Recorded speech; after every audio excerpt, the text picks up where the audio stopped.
Parce que nous avons 2 questions qu'on n'avait pas finies la semaine passée.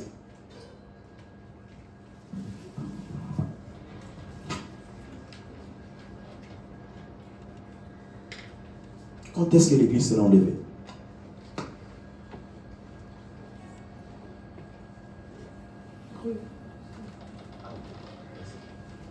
Quand est-ce que l'église sera enlevée? Quelle période? Quand toutes les nations ont entendu la parole de Dieu. Amen. Est-ce qu'on peut acclamer pour la cérémonie?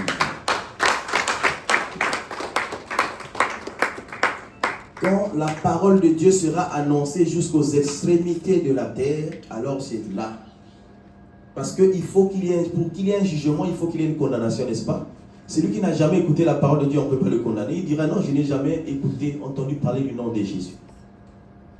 Donc on peut aussi quelque part dire que c'est nous qui retardons l'enlèvement. Parce que si tu n'as jamais dit à ton voisin que Jésus est vivant, tant qu'il n'a pas reçu ce nom-là, il n'y aura pas encore l'enlèvement. Amen. Amen. Quelqu'un peut dire plus que cela? Ou encore autre chose, quand est-ce que l'enlèvement viendra?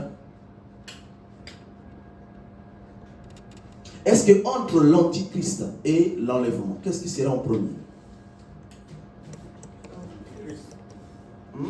Le micro, s'il vous plaît. Entre l'enlèvement de l'église et l'antichrist, qu'est-ce qui sera en premier? Démontrez-nous que c'est soit l'antichrist ou soit c'est l'enlèvement qui sera en premier. L'antichrist ne peut pas régner tant qu'il y a l'église sur la terre. Ok, que Dieu te bénisse. Vous avez compris ça? L'antichrist ne peut pas venir sur la terre tant qu'il y a l'église. Le catécho. J'espère que tu as bien maîtrisé ce cours. Le catécho, c'est ce qui empêche la venue de l'antichrist. Donc, tant que l'empêchant est là, il n'a pas accès. Parce que l'empêchant, c'est le Saint-Esprit, c'est l'église. C'est comme ça que les Grecs définissent ça, le catécho.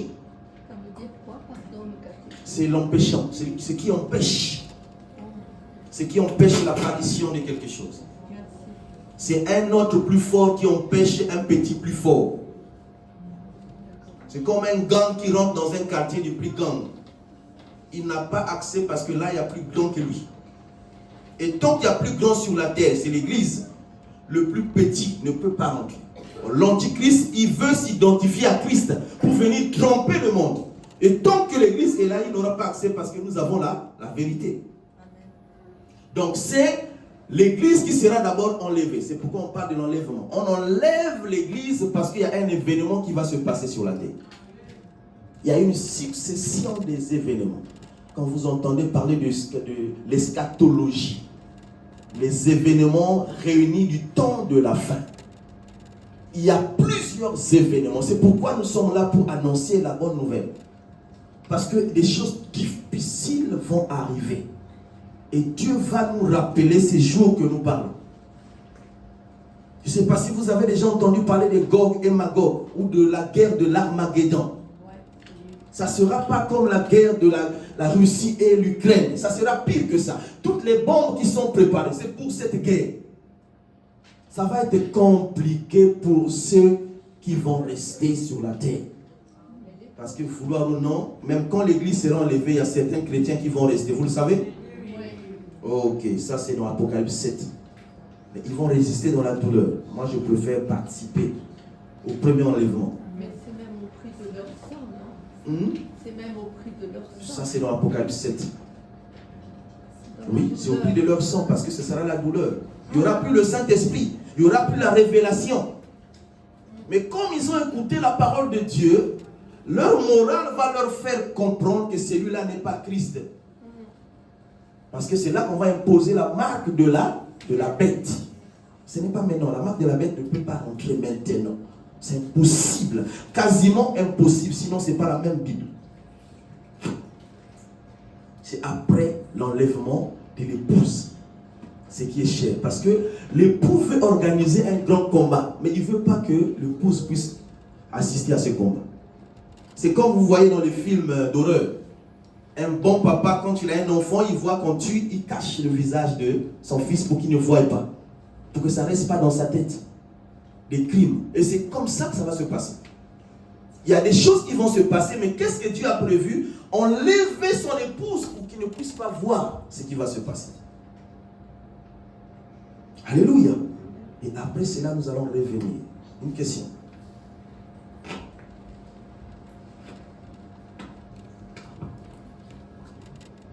Bonjour. Bonjour. Moi, j'aimerais savoir, l'enlèvement des chrétiens, ça veut dire que tous les chrétiens vont mourir et les athées vont rester sur terre? C'est ça ma question. Quelqu'un peut répondre à cette question? Tous les athées vont mourir et les chrétiens, pardon? Tous les chrétiens vont mourir, vont partir, et que ce sont les athées, les antichrists qui vont rester sur terre. Ok. Quelqu'un peut répondre à ça? C'est aussi simple que ce que nous avons répondu déjà. Oui, il y a une question, il y a une réponse là. Merci.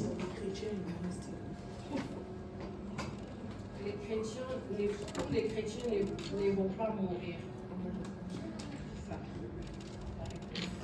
Tous les chrétiens ne vont pas mourir. Il y a des chrétiens qui seront vivants. Si toi tu meurs avant l'enlèvement, ce n'est pas un problème. Mais quand même dans ta tombe, tu seras le premier à être enlevé avant nous qui sommes vivants. Si nous restons vivants pendant l'enlèvement. Donc c'est d'abord les morts en Christ qui vont ressusciter. Et après ceux qui seront vivants, parce qu'à cette période-là, il y aura toujours le monde comme aujourd'hui. Donc quand il reviendra pour prendre l'église, ceux qui sont en Christ, il va d'abord transformer. C'est un peu la vie de Jésus-Christ, la résurrection de Jésus. Il est ressuscité, il a été habillé par un autre corps. Un corps immortel. Donc on aura cet habit-là, un corps immortel. Et on va ressembler à ceux qui sont décédés parce que nous aurons la même nature. Et c'est là que nous allons monter. Effectivement, les athées, tous ceux qui n'ont pas Jésus vont rester. Mais oui, on va partir. Mais pas tous les chrétiens. Les chrétiens qui auront respecté, qui auront suivi les règles. Il faut être précis. Que Dieu te bénisse. Respecter les règles. La véritable épouse. Ah oui. C'est bon? C'est bon. Comme les 5 vierges, voilà. Je voulais répondre à sa question, mais ça il a répondu. Comme il disait tous les chrétiens, il y a que les athées, je voulais dire que non, il y a des chrétiens qui n'ont pas mérité aussi les règles, qui n'ont pas suivi la parole du Seigneur, qui peuvent rester aussi. Amen. Amen. Que Dieu vous bénisse. Là, ça rentre. Que Dieu vous bénisse. Donc, la condition dans les 3 dualités, vous allez voir que les 3 paraboles de Christ, tous ceux qui ont reçu, ils ont reçu la même portion des dons, la même portion de partage. Dieu n'a pas fait injustice, il a donné. Il a donné l'opportunité à tout le monde d'hériter le royaume des cieux. Maintenant, le problème, comme on disait le dimanche passé, ce n'est pas à Dieu, c'est au niveau de l'homme que nous sommes. L'homme est difficile. L'homme est très difficile. On ne sait même pas ce qu'il cherche, l'homme. On lui montre le chemin pour accéder au royaume. On lui montre un autre chemin qui va accéder à l'enfer. Il préfère choisir l'autre chemin qui va l'amener en enfer. Il y a une question derrière. Moi, je veux savoir quel est le sort des personnes qui vont rester quand il y aura l'enlèvement. Quel est le sort des gens qui vont rester? Alors, nous avons 2 catégories de personnes qui vont rester. Il y aura des chrétiens qui vont rester, qui n'ont pas respecté les règles. Il y aura des athées, ceux qui n'ont pas, ceux qui ont écouté la parce que tous ils vont écouter.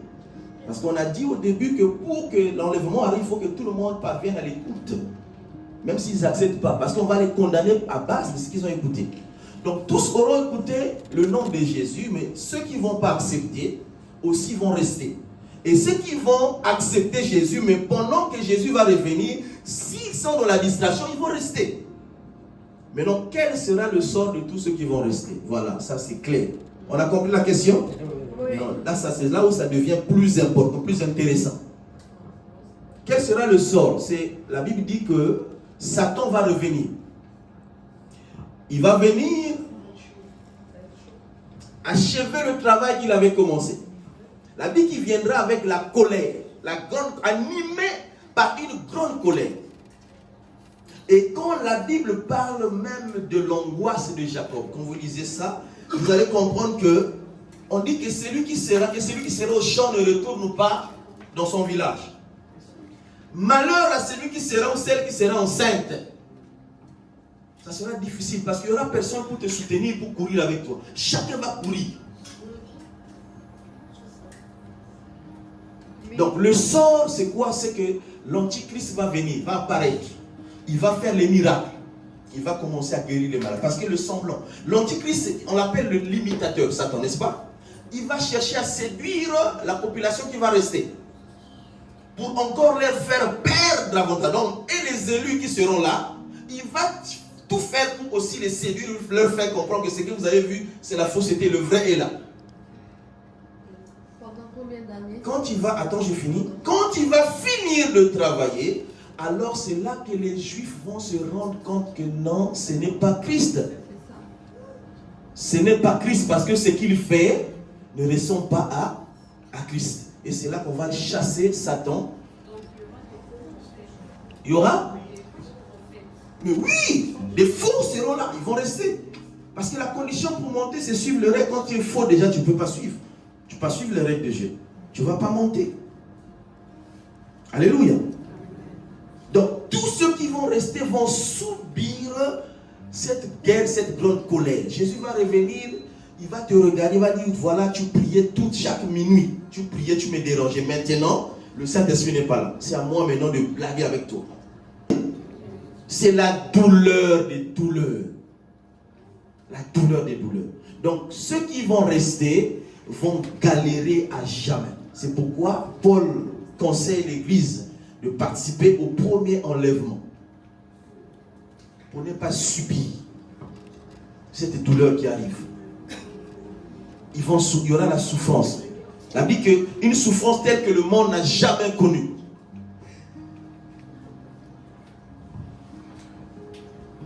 Amen. Oui. L'Antichrist, il se déguisera en ange de lumière pendant combien d'années?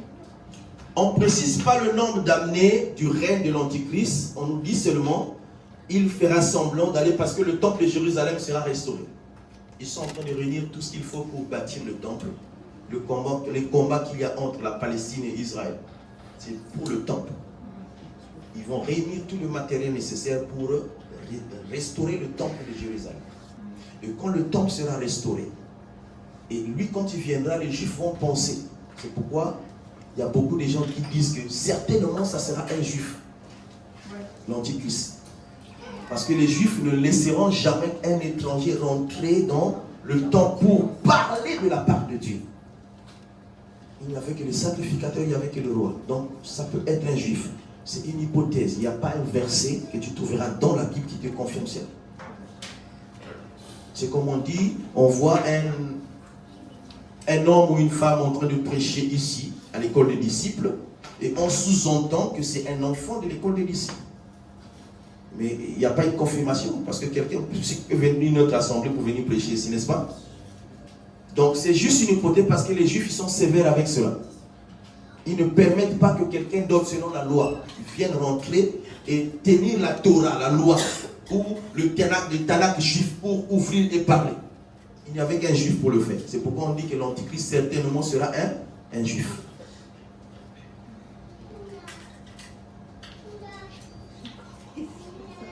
Après, il y aura le millénium. Le millénium, c'est le règne de 1000 ans de l'Église sur la terre. Et c'est là que Dieu va nous... Je ne sais pas si je serai préfet de la France. Parce que... oh, j'aime ça. Oui, c'est l'avant-goût du paradis. Nous allons revenir après l'enlèvement sur la terre. Et Dieu va nous attribuer des postes sur la terre. Pendant 1000 ans. Et pendant les 1000 ans, Satan sera lié. Il sera mis en prison. Et nous allons régner sur la terre. Alléluia. Et nous aurons notre directeur général lui-même, Jésus, là-bas en Jérusalem. Roi des rois. Et nous allons commencer à travailler dans des zones, commencer à le rendre compte directement à Jésus. Sur la terre. Et tout cela sera basé sur ça. Lisez bien, mes frères et sœurs, à la maison. Tout cela sera basé sur le service. Les talents. C'est-à-dire que celui qui a servi conformément à ce que Dieu lui a donné, le poste sera identique, ou la récompense sera identique au service que tu as fait. Alléluia.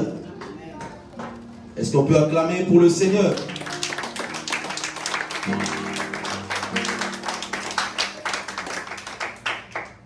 Amen. Il y a encore une question? Pasteur, Oui. la marque de la bête, elle est en train de se mettre en place peu à peu.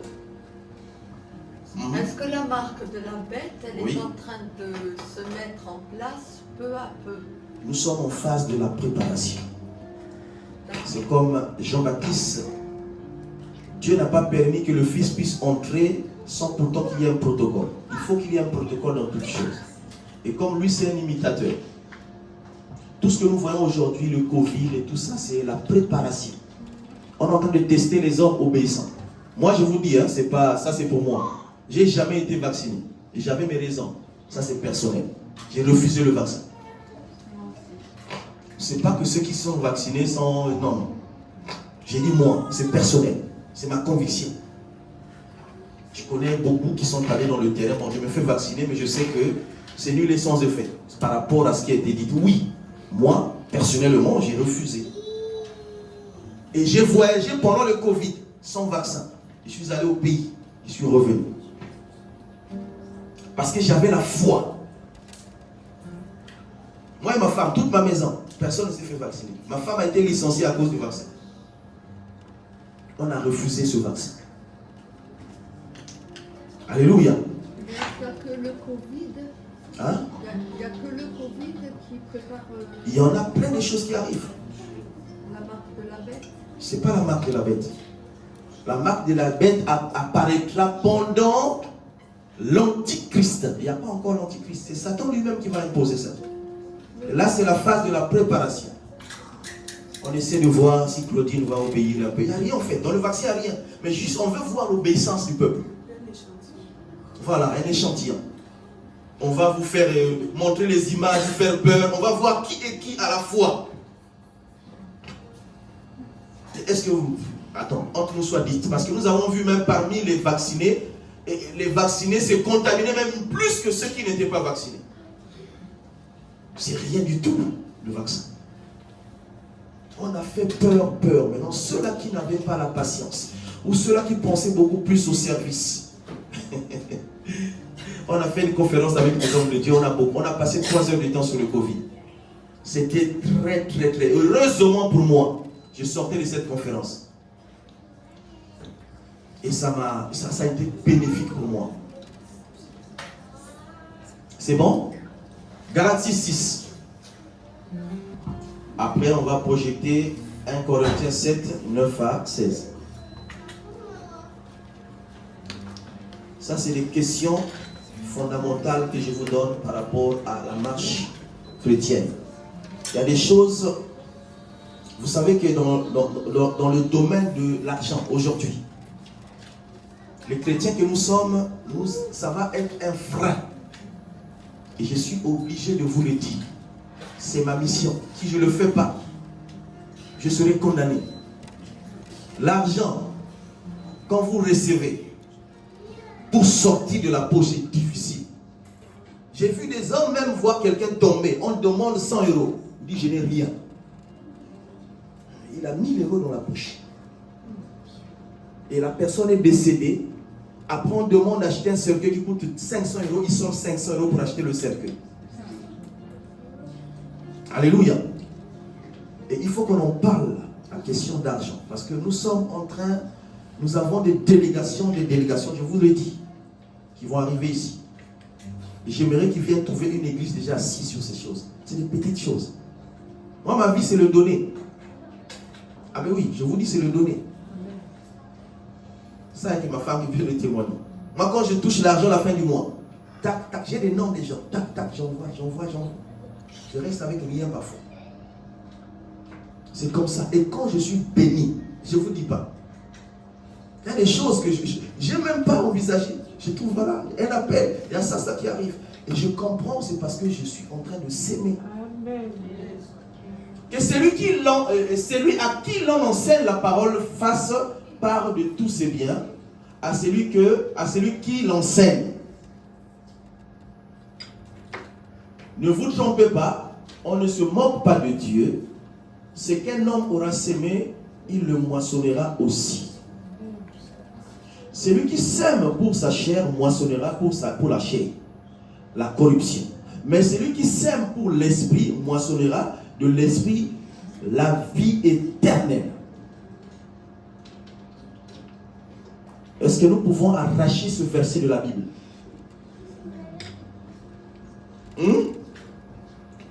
C'est compté comme tous les versets quand on dit que Dieu te bénisse, tu seras le premier dans les versets. C'est pareil. Et là, tu vas dire que si on cite un verset comme ça, les gens ont du mal à dire Amen. Pourquoi? Parce qu'on touche le point faible de l'humain. C'est là, le trésor, là où est ton cœur. C'est là où est ton...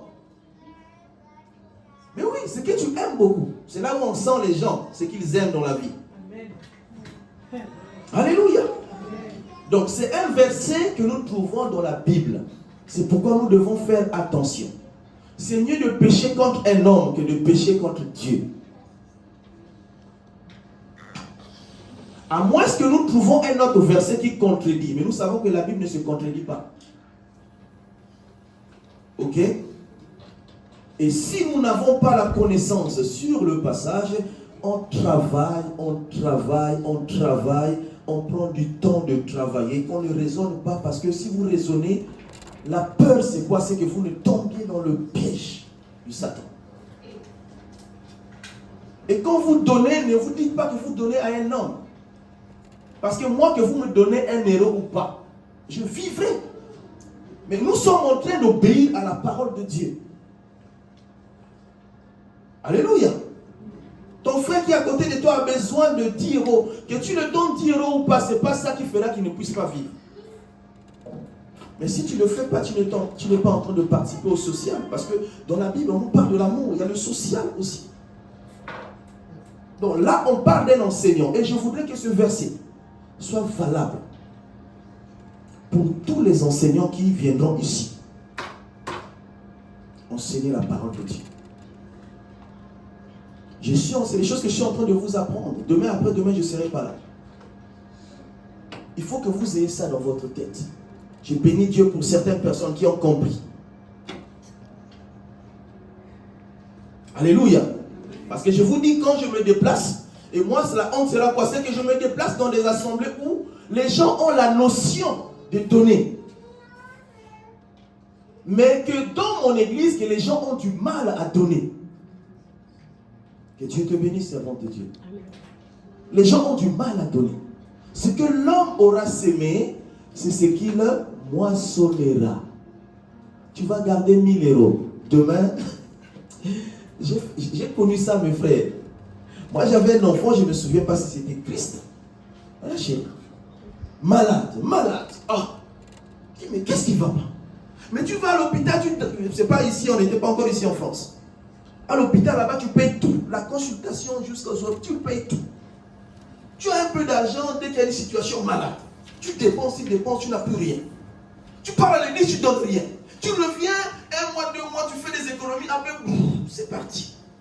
Dieu m'a parlé. Dieu m'a visité. Le donner. Moi, aujourd'hui, dans ma maison, parler des maladies.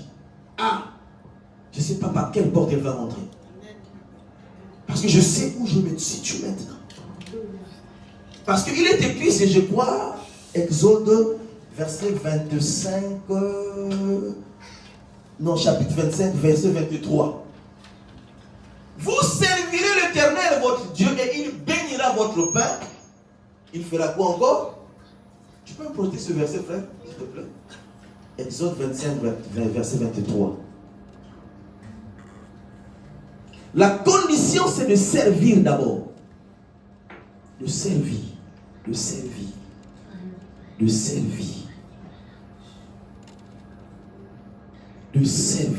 Et dans le service, il y a des règles. Et ça, le verset là, c'est dans les règles du jeu.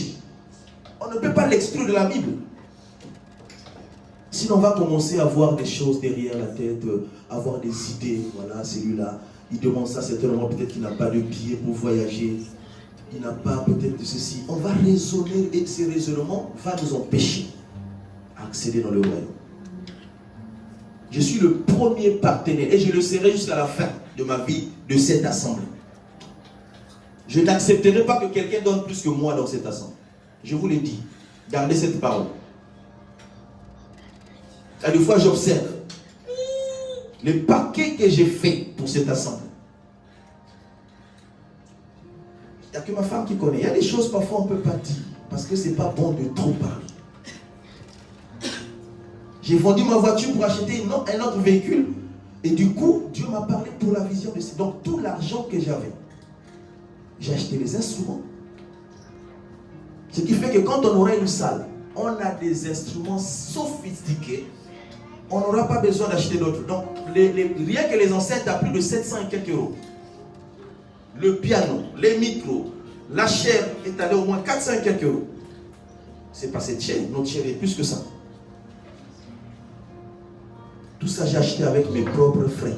Je n'ai demandé l'argent, la contribution de personne. Parce que quand je donne, je sais que le Seigneur me donne. Alléluia. Cette salle-là, je l'ai payée au moins pendant un mois toute seule. 250 euros tous les dimanches. 250 euros, 250 euros, 250 euros. Sans la contribution de personne. Mais je ne vous dirai pas comment Dieu m'a béni. Alléluia. Vous allez voir les images de ce que je vais aller faire au pays. Je suis béni. Et quand je vois ces bénédictions, je dis c'est par rapport à ce que j'ai investi dans ton œuvre. Alléluia. Amen. Nous acclamons pour le Seigneur. Vous servirez l'Éternel, votre Dieu, et il bénira votre Dieu, et il bénira votre pain et vos eaux. Et j'éloignerai la maladie du milieu de vous. Il n'y aura pas. Quand vous allez jusqu'au verset 29, vous allez voir que nous donnons peu à Dieu et Dieu il donne plus. La condition qu'il demande, c'est seulement de le servir. Vous servirez l'Éternel. On n'aura jamais la guérison tant qu'on ne va pas servir Dieu. On dit Amen. On ne sera jamais prospère tant que nous n'allons pas le servir. La condition, c'est ça. C'est ça. Il faut d'abord servir. Il faut d'abord servir. On veut avoir des enfants, mais qu'est-ce que tu as fait pour Dieu? On veut avoir de l'argent, mais qu'est-ce que tu as fait? Qu'est-ce que tu fais avec ton argent? On veut avoir une bonne maison, et qu'est-ce que tu feras avec cette bonne belle maison? Si Dieu ne trouve pas sa part, il faut d'abord servir. La première pensée, c'est la pensée de Dieu. Alléluia. Et vous allez voir tout ce qui suit. Il éloignera la maladie. Il n'y aura dans ton pays ni femme qui avorte, ni femme stérile. Je remplirai le nombre de tes jours, la longévité. J'enverrai ma terreur devant toi. Je mettrai en déroute tous les peuples chez lesquels tu arriveras. Et je ferai tourner le dos devant toi à tous les ennemis. Tu continues, tu vas voir tout ce que Dieu a promis pour toi. Mais la condition, c'est le service. Le service. Alléluia. Alléluia. Amen. Le baptême. C'est quoi le baptême?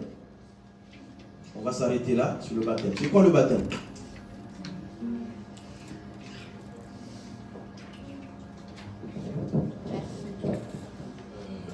Le baptême, c'est l'action d'immersion dans l'eau pour montrer à tout le monde notre confession de foi. On a donné notre vie à Jésus-Christ. C'est la preuve qu'on a donné notre vie à Jésus-Christ par le biais de l'immersion. Ok, la preuve le baptême c'est la preuve qu'on a donné notre vie à Jésus-Christ. Que Dieu te bénisse. Qui peut encore dire autre chose? C'est quoi le baptême?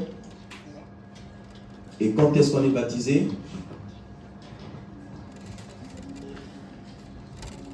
C'est un engagement de bonne conscience. Un engagement de bonne conscience. Alléluia.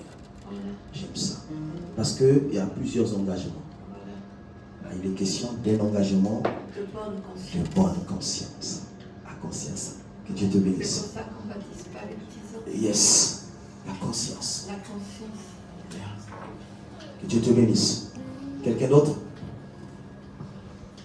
Oui, le baptême, c'est un engagement, comme je le dis à la sœur, c'est un engagement qu'on prend et une promesse qu'on donne à Dieu pour lui dire, pour confirmer devant tout le monde de le servir jusqu'à la fin de nos jours. Amen. Amen. Que Dieu te bénisse. Le baptême, qui est encore? Ah oui, attends. Moi, les baptêmes, c'est un renouvellement d'une vie. Ouais. Un changement, un renouvellement d'une vie. Que Dieu te bénisse. C'est juste. Moi, je peux dire, c'est une nouvelle naissance. C'est une nouvelle naissance, le baptême, oui. Ce que j'allais dire, ce que la sœur Marie a dit, en fait, le baptême, c'est la renaissance en Christ. C'est la renaissance en Christ, oui. Mourir et ressusciter avec Christ. Non, c'est ce qu'elle allait dire. Ah ouais, j'ai répondu à ta place alors. Et comment se passe le baptême? Comment ça se passe le baptême? Qui peut m'expliquer comment, à quel endroit, comment, quelle procédure, le baptême? Ça se passe comment? Hein? Avant le baptême, il faut d'abord... Avant d'être baptisé, il faut d'abord être enseigné et comprendre le message et reconnaître Jésus comme étant le prophète et le Seigneur Jésus. Ça, c'est le ministère de Jean-Baptiste. Avant de plonger dans l'eau, il enseignait la bonne nouvelle, c'était l'arrivée de Jésus. Et pour ceux qui écoutaient, le message c'était la repentance, le changement de vie, le changement de mentalité. Et ceux qui acceptaient maintenant venaient. Et ça s'est passé dans le cœur de l'homme. D'abord, parce que l'enseignement, c'est la parole. Tu connaîtras la vérité t'affranchira. Donc tu reçois la parole te transforme. Tu acceptes, maintenant tu viens. Tu fais le mouvement public devant les personnes pour dire voilà, je m'engage vers Dieu. Et le baptême, c'est par immersion. Le mouvement, c'est le mot d'origine latin, qui veut dire baptizo, qui veut dire baigner, plonger entièrement dans l'eau. Amen. C'est pourquoi vous voyez au Jourdain, Jean-Baptiste baptisait dans l'eau. Et Jésus lui-même a respecté ce principe du baptême. C'est dans l'eau. Amen. Oui. Est-ce qu'on peut dire que c'est une alliance? Oui, c'est une nouvelle, c'est une alliance qu'on signe avec l'Éternel. C'est un engagement. Comme un mariage? Mais oui, c'est un sacrement. D'accord. Oui, ce qui est sacré. Ça demande l'accord personnel. Parce qu'on a dit que Dieu ne peut pas accéder dans ton cœur si tu ne lui donnes pas cet accord. Amen. Quelqu'un veut se faire baptiser? Dieu te bénisse.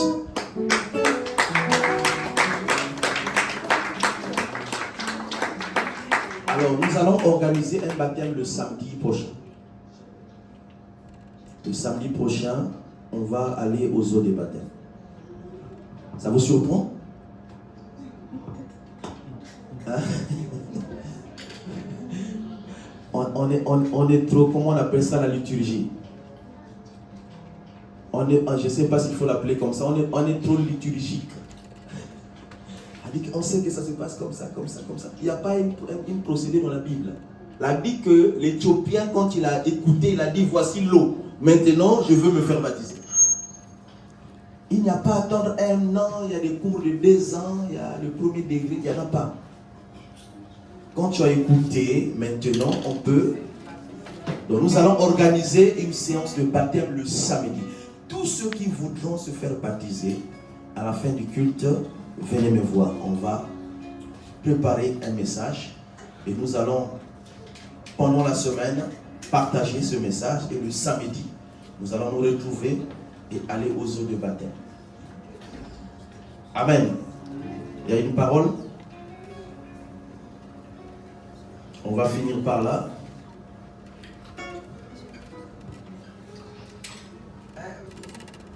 Papa, je voulais poser une question. En fait, Oui. je voulais donner un avis. C'est vrai, moi, je vais me baptiser, mais je me dis, je connais peu Dieu. Je veux plus connaître le Seigneur pour me baptiser. Je ne sais pas si je me fais entendre. Plus connaître le Seigneur dans quel sens? Sois clair. Dans tous les sens, parce que je me dis, je veux plus mon Seigneur, en fait. Avant de me faire baptiser. Oui, mais ça vient de toi, c'est normal. Quand tu ne te sens pas capable de faire, que Dieu te bénisse. C'est un piège pour l'homme de prendre un engagement sacré, donc de prendre réflexion, bien de réfléchir après avoir fait un vœu. C'est le sage qui le dit. Prends tout ton temps. Quand le moment viendra, tu seras convaincu. Et c'est en ce moment-là que tu vas t'engager. Ne t'engage pas n'importe comment. Comme font beaucoup de gens. Parce qu'ils ont vu les gens se marier, ils ont vu les gens tomber dans l'eau. Ne faites jamais cela. Il faut que ça soit une conviction, parce que tout ce qui n'est pas fruit de conviction est péché. Est-ce qu'on peut acclamer pour le Seigneur?